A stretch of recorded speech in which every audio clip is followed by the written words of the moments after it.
It's another day in paradise. This is knowledge time. Welcome, alchemists. Today, we will continue reading from The Laws of Human Nature by Robert Greene. We're still in chapter 2. This is the last part. This is part 5. And part 5 is the healthy narcissist. And it begins. The healthy narcissist, the mood reader.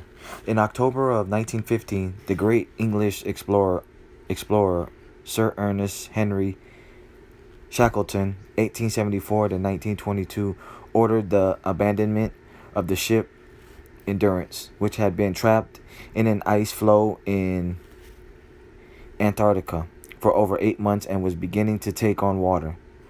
For Shackleton, this meant he essentially had to give up on his great dream of leading his men on the first land crossing of the Antarctic continent.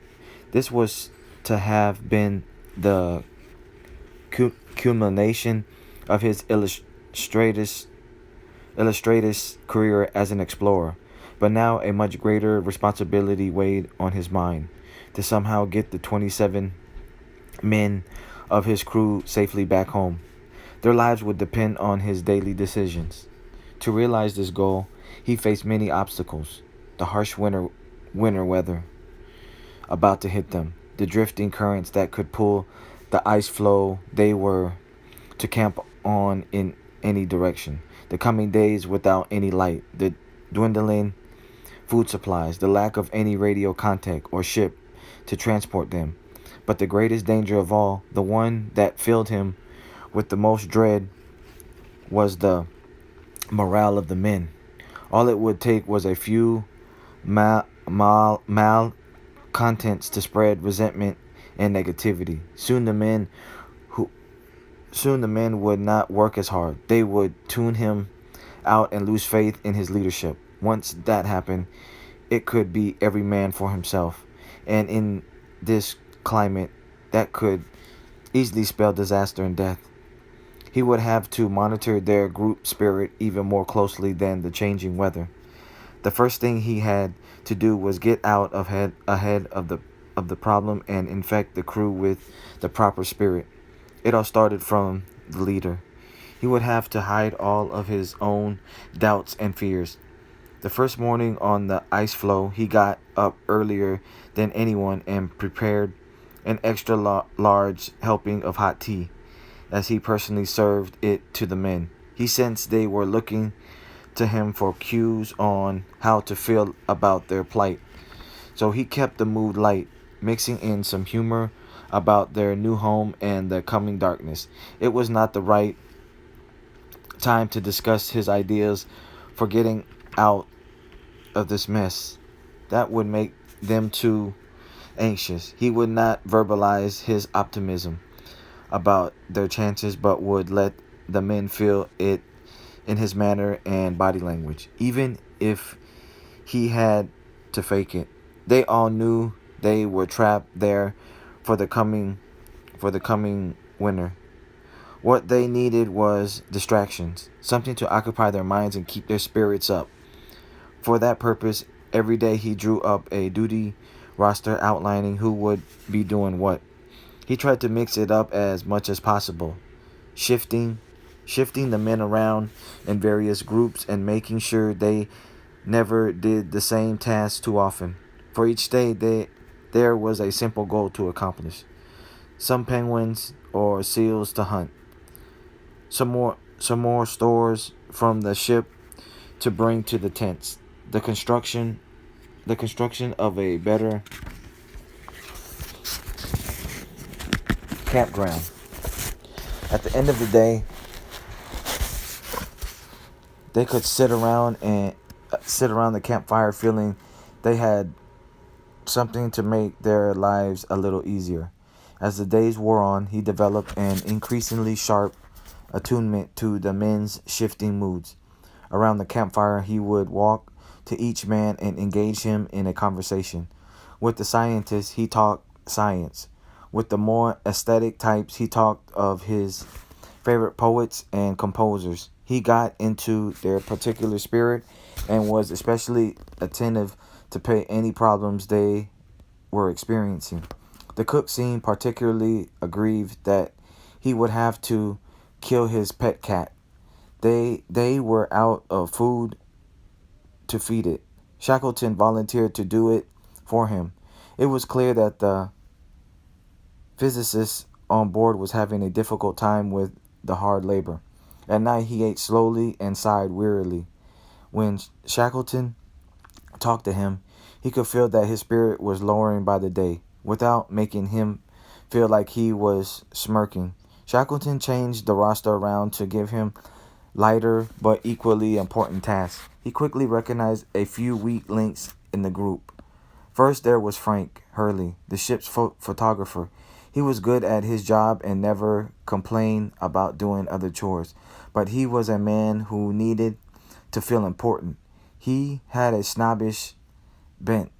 So on those first days on the ice, Shackleton made a point of asking Hurley for his opinion on all significant matters, such as food stores, and complimenting him on his ideas. Furthermore, he assigned Hurley to his own tent, which both made Hurley feel more important than the others and made it easier for Shackleton to keep an eye on him. The navigator, Herbert Hudson, revealed himself to be very self-centered and a terrible listener.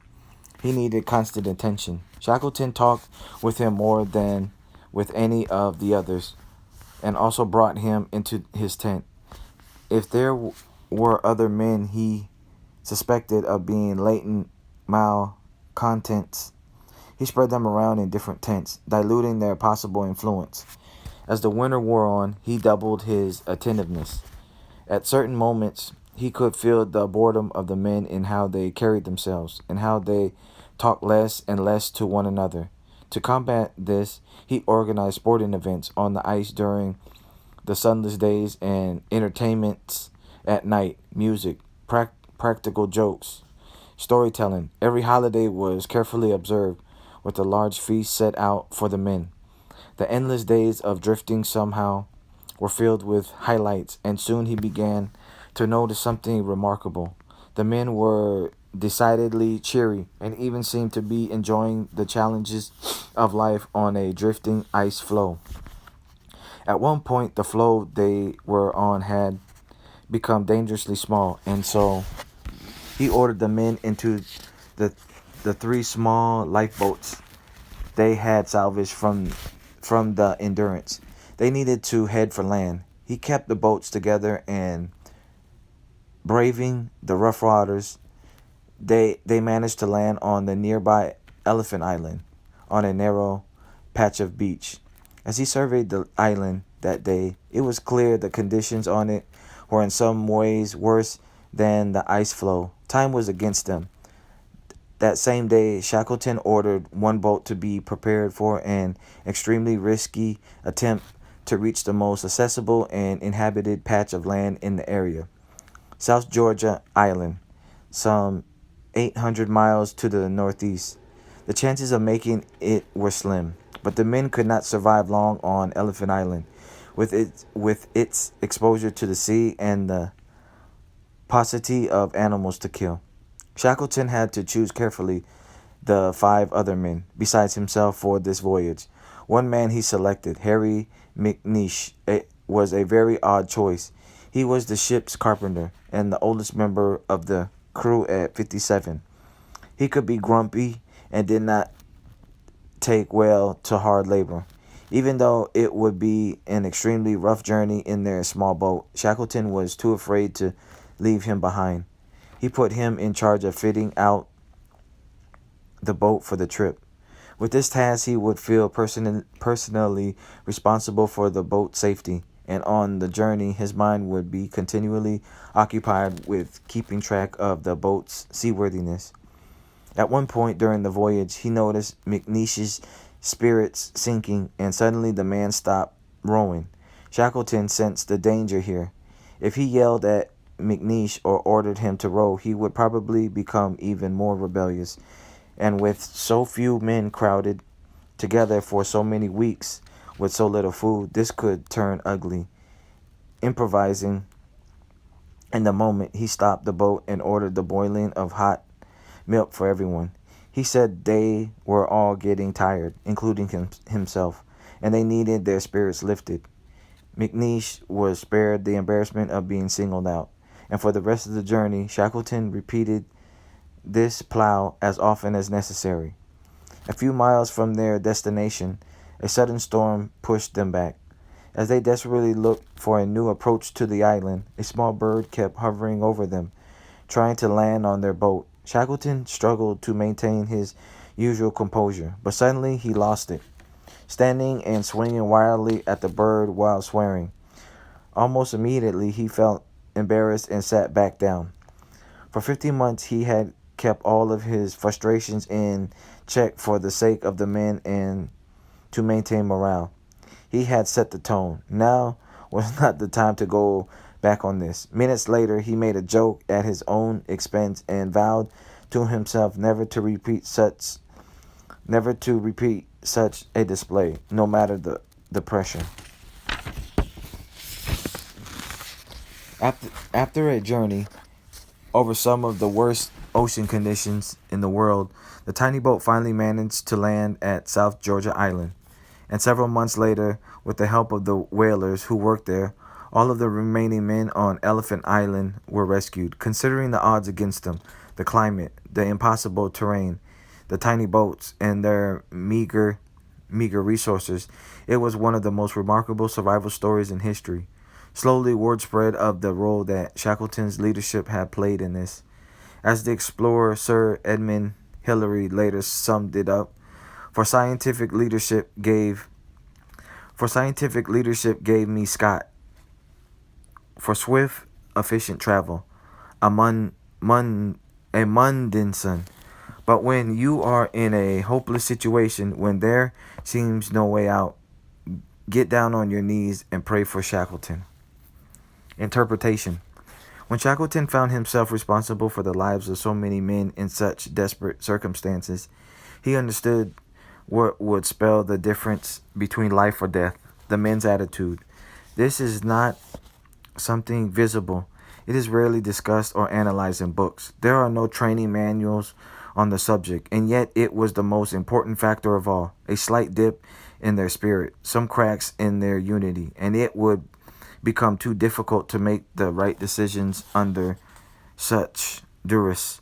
One attempt at getting free of the flow, taken out of the impatience and pressure from a few, would certainly lead to death. In essence, Shackleton was thrown back into the most elemental and primal condition of the human animal, a group in danger, dependent on one another for survival. It was in just such circumstances that our most distant ancestors evolved superior social skills, the uncanny human ability to read the moods and minds of others and to cooperate. And in the sunless months on the ice floe, Shackleton himself would rediscover these ancient empathetic skills that lie dormant in us all, because he had to. How Shackleton went about this task should serve as the model for all of us. First, he understood the primary role that his own attitude would play in this. The leader infects the group with his mindset. Much of this occurs on the nonverbal level. As people pick up on the leader's body language and tone of voice, Shackleton imbued himself with an air of complete confidence and optimism, and watched how this infected the men's spirit. Second, he had to divide his attention almost equally between individuals and the group. With the group, he monitored levels of chattiness at mealtimes, the amount of swearing he heard during work, how quickly the mood elevated when some entertainment had begun. With individuals, he read their emotional states in their tone of voice, how quickly they ate their food, how slowly they rose out of bed. If he noticed a particular mood of theirs that day, he would try to anticipate what they might do by pulling himself in a similar mood. He looked for any signs of frustrations or insecurity in their words and gestures. He had to treat each person differently, depending on his particular psychology. He also had to constantly adjust his readings as people's moods shifted quickly. Third, in detecting any dips in spirit or negativity, he had to be gentle. Scolding would only make people feel ashamed and singled out, which would lead to contagious effects down the road. Better to engage them in talk, to enter their spirit, and to find indirect ways to either elevate their mood or isolate them without making them realize what he was doing. As Shackleton practiced this, he noticed how much better he became at it. In one quick glance in the morning, he could almost anticipate how the men would act during the entire day. Some fellow crew members thought he was psychic.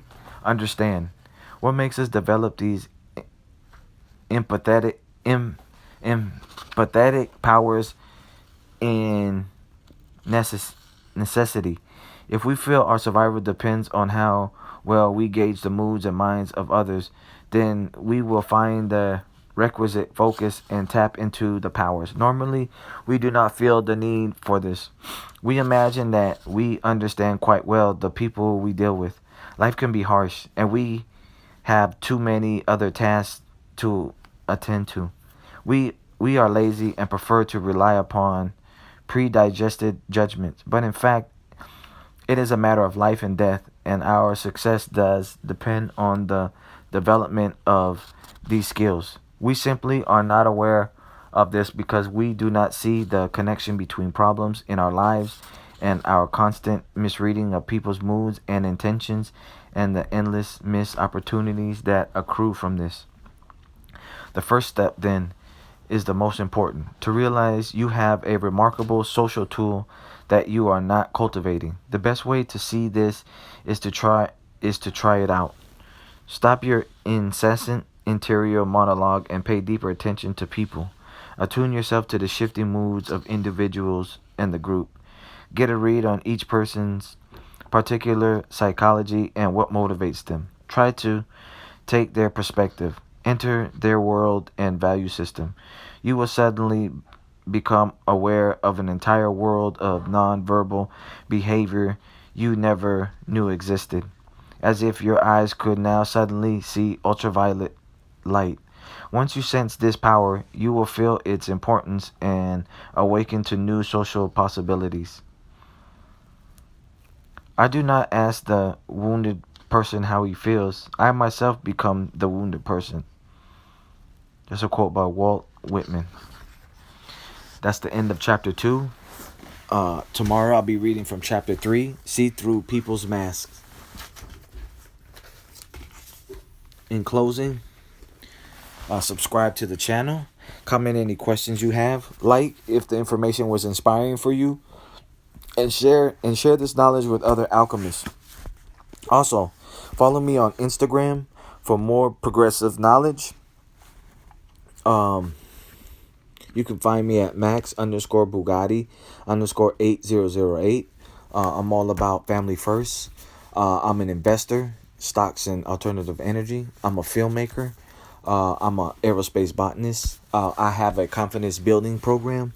And currently I'm out in California, San Francisco, East Bay.